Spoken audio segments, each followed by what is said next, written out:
Hello my friends, my name is Rich and welcome to Greatest Rock and Metal. On Greatest Rock and Metal I talk about what are for me the greatest rock albums, bands, gigs of all time, based on listening to thousands of albums and going to hundreds of gigs. If you enjoy what you see, please press the red button to subscribe to the channel. It's free, it's easy to do, and I'd be very grateful. Thank you very much. Today, I am looking at a true classic album. Now, of course, the title of my feature is Greatest Rock and Metal. So of course, I feature what I consider to be Greatest Rock and Metal. This is without a doubt an album that even stands above that title. There are some truly way up in the sky, absolute stone cold classic albums within rock and metal, and this is one of them. And the album is Heaven and Hell by the band Black Sabbath. So, how did I get into this album and this band? Well, actually, this was one of the very first rock and metal albums I ever heard. A mate of mine had an attic, and up in his attic he had a Scalextric. For those of you who don't know what a Scalextric is, it's like an electric Formula One racing car set. And me and a couple of other mates used to go up into his attic and we'd play on the Scalextrics. And he was the guy, his name was Martin, who introduced us to rock and metal. And one of the albums that he had up there was this one. That was my introduction to rock and metal and to the band Black Sabbath. I didn't know anything about the Aussie period at this time. I soon found out about it, but for me, this was Black Sabbath as far as I was concerned. So, that was my introduction, a little bit of history of the band. The band themselves, Black Sabbath, formed in 1968 in Birmingham in the UK. Tony Iommi on guitar, Geezer Butler on bass, Bill Ward on drums, and singer Ozzy Osbourne. And their first 6 albums were absolute classics, and really did see Black Sabbath going from, to quote one of their songs, zero to hero. But by 1979, the drugs and the alcohol in the band had taken its toll, and Ozzy Osbourne was sacked. His replacement in the same year was a guy called Ronnie James Dio, who had been the singer with the band Rainbow, Ritchie Blackmore's Rainbow. Ritchie Blackmore, who used to be in Deep Purple. And that's for another episode. And with Ronnie, Black Sabbath produced 2 amazing albums in a very short period of time.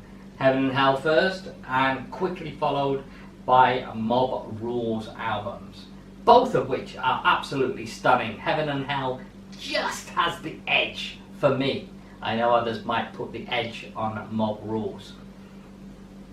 But by 1982 it was all over with that lineup of the band.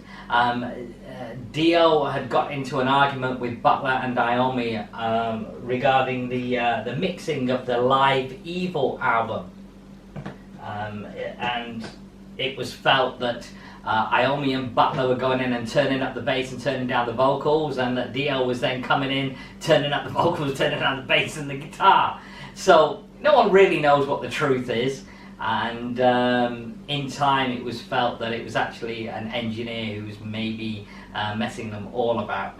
But regardless, Dio and drummer Vinny Appice, who replaced Bill Ward for the Mob Rules album, left the band and created the Dio solo band.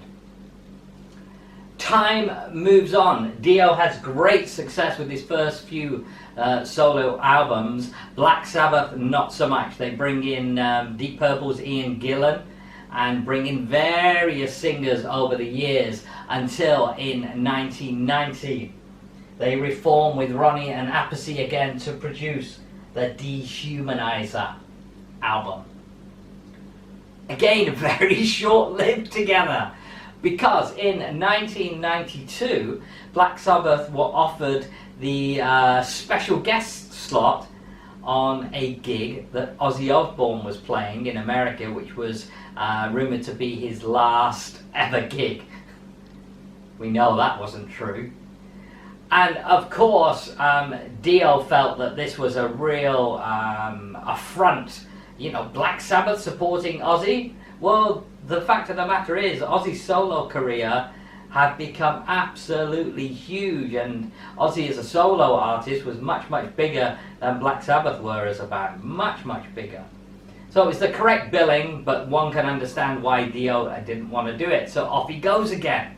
And in fact, Rob Halford of Judas Priest ended up playing that. It was a couple of gigs, I think, there.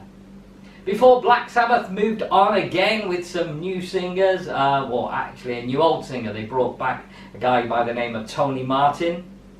And then, in 1997, there was the big Black Sabbath reunion of the original lineup. Back together again. And that lineup stayed together on and off over the next several years until in 2017 Black Sabbath called it a day, and that was the end. But there was lots of downtime with Black Sabbath during that period of time because, like I said, Ozzy's solo career, very successful. So he would do a bit with Black Sabbath, then he'd go and do his solo career. Sometimes the two would meet in the middle. They'd do some Ozfests where both Ozzy and Sabbath would play on those Ozfests sometimes. But in 2006, Iommi and Butler wanted to play with Dio again and Appice again. And they couldn't use the Black Sabbath name, so they formed the band name Heaven and Hell, taken from the album title. Unfortunately, that too was very short-lived, but now for very, very sad reasons, because in 2010 Ronnie James Dio died, and that was the end of Heaven and Hell and future versions of that band. Very sad, very, very sad loss for the world of rock and metal. Still felt today. Ronnie James Dio was a huge presence and was involved in creating 3 classic albums, not just this stunner, but Rainbow Rising album and also his own debut solo album, Holy Diver, both of which I will feature in future episodes because they are stone cold classics. So on to the featured album today. This is the 40th anniversary version. It was released in 1980, but in fact this vinyl 40th anniversary version didn't get released until earlier on this year. Beautifully presented, and this time it's, that's the back cover, this time it's presented as a gatefold album because it's been done as a double album. The original album was obviously a single album, and inside you've got some very, very comprehensive liner notes. And is there anything else in here? No, there isn't, just the album. Okay, so it's a double album, and what they've done with this double album, you've obviously got the original album, and then you've got various live tracks which were taken from B-sides, and also there's part of a concert here as well that was recorded in 1980 on the Heaven and Hell tour from the Hartford Civic Center in the USA. So part of that concert here as well. But I don't really care so much about the live tracks. This for me is about the main album itself. And it was produced by a guy by the name of Martin Birch. Now he became very well known for his work with Iron Maiden. He worked with Iron Maiden a lot, not long after this album.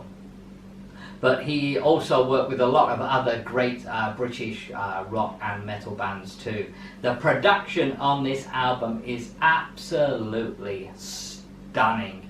To this day, You stick this on the turntable and it still blows you away all these 41 years now later in terms of the sonic qualities of it. So, my favourite 4 tracks. Impossible. Absolutely impossible. Every single song on here for me is brilliant. So, I'm going to go with what are the obvious ones. And these were the songs that featured mostly in the Sabbath set, and they do just a gnat's cock, which is an English expression. Work it out if you're not quite sure what that means. A gnat's cock better than the other tracks on the album, but these final 4, wow, they could be so interchangeable. So, the opening track, Neon Nights, the first song I ever heard from Black Sabbath, and boom! Not just this fast, heavy riff, but the stunning vocals. Oh no, here it comes again. Can't remember when. Brilliant! I'd never heard any vocals like this before, and I was like, boom! Loved it. Absolutely loved it. Still to this day, this track, and in fact, still to this day, every track on this album, I still absolutely adore. Stunning chorus, great guitar playing from Iommi, good solo on this song. Still gives me chills. Next track, and the next one I choose, Children of the Sea. Calms down a little bit after that opening frantic start. A more change of pace, a more delicate introduction to the song. In the misty morning, on the edge of time. And then it builds up into this massive drum break and big riff, and we're off and running into a mid-tempo epic song, Children of the Sea. Next track I would choose, Die Young. Wow. This is like a brother song to Neon Nights. It's got that same kind of feel to it. One of the things that makes it a little bit different to Neon Nights, and maybe a touch above Neon Nights, is its chorus. You've got this big heavy song, and then it goes down again into a more mellow chorus, and almost whispered chorus by Dio, and then back into the big rock riff. The last track I would choose is the title track, Heaven and Hell. This has got one of those riffs that is sung throughout, or was sung when it used to be played live in stadiums throughout the world. It's got the kind of riffing you can just sing along to. Whoa, whoa. I can imagine a stadium full of South Americans singing along to that riff. They seem to be the masters when it comes to riff singing. And wow. What a song. What a great song. The delivery of the vocals by Dio, and what's really important with this song is actually the bass playing from Geezer Butler. He really underpins all of this song and is a vital element to making this song great. And then we have an epic guitar solo.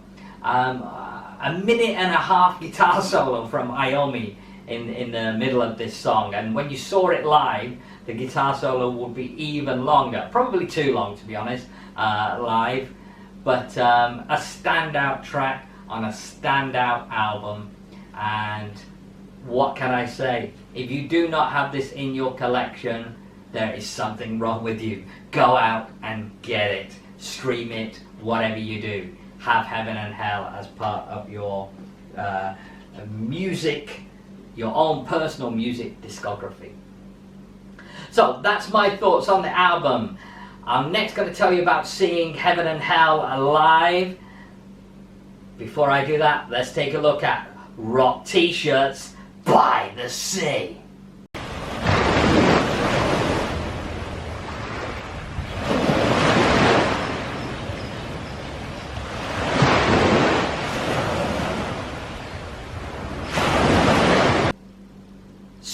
Heaven and Hell Live, because that is the name that they were going under now. Like I said earlier, they weren't able to use the Black Sabbath name, and unfortunately I never got to see when they were branded as Black Sabbath with Ronnie James Dio on vocals. I saw Black Sabbath live several times, but always with Ozzy, but I've only been able to see one time Black Sabbath with Dio, and that's when they were branded Heaven and Hell. And it was this gig in 2007 at the Cardiff Arena in Wales. Very, very memorable gig, because I'd also seen Dio several times as part of his solo band when he was just Dio. But to be able to see them on stage together, Appice, Dio, Butler and Iommi, it was a real thrill. I waited years and years for this to happen. Thought maybe it never would, but finally got that one and only chance, and I was so glad I was there. The support bands that day, they had a couple of support bands, Iced Earth and Lamb of God, which was an interesting choice of support bands. Very, very heavy support bands, more of the newer metal that was around. They didn't go for the more traditional metal kind of support band. And to be honest, even though I'm a fan of Lamb of God, know a little bit about Iced Earth, but not that much. The support bands didn't go over that well. Really, everyone just wanted to see Heaven and Hell that day. And bam! They come on the stage, and the one thing I will never forget is that heaviness. Geezer Butler's bass live is just awesome, and he's such a talented bass player. He's doing all these runs on his bass that's so unlike most bass guitarists. He's almost like a guitar soloing with his bass playing throughout the songs, and that's one thing I'll never forget, the heaviness and the bass within the arena. And of course you've got the vocals from Ronnie, which never disappointed. You could close your eyes and you'd think you'd be listening to the record when you hear Dio sing. It's phenomenal, the power he had in his voice. Of course, Vinny Appice on the drums, giving it hard, and the master on guitar, Tony Iommi, peeling out those gigantic riffs. Even though the time that they were on stage was great, there was a few disappointments about the gig, to be honest. First and foremost was the length of the gig. They got such a catalogue that they could have drawn from. It was such a shame that we only got a 10-song set, which, it would have been nice if maybe they'd have thrown a few more tracks in from Dehumanizer. And also some newer tracks that they had at that time. They released 3 tracks on a compilation album, Black Sabbath the Dio years as well. So there was enough material to choose from, not just from these 2 albums, but we only got the tracks I and Computer God from Dehumanizer, and there's a lot more great tracks on that album. 4 tracks were taken from Heaven and Hell, and 4 tracks were taken from Mob Rules. And without any shadow of a doubt, the standout track of the evening was a Mob Rules track, Falling Off the Edge of the World. What a stunning, stunning song, and it was even better live. It was just brilliantly performed, and again, something that I'll never forget from that gig. So they could have cut down the length of the guitar solo from Iommi. They could have lost the drum solo and thrown in a few more tracks, but they didn't. So that was the only disappointment on what was a very, very memorable night, and even more so because that turned out to be the last time I would ever see Dio live. One thing I'll say about Ronnie James Dio live as well, he was always like a gracious host. Dio loved to go to British pubs, or British style pubs if he wasn't in Britain, and it was like he always came across a bit like a pub landlord on stage. He always talked to the crowd like they were his mates, and he didn't have this big ego rock star on stage, apart from when he was performing the songs. They needed to be the man.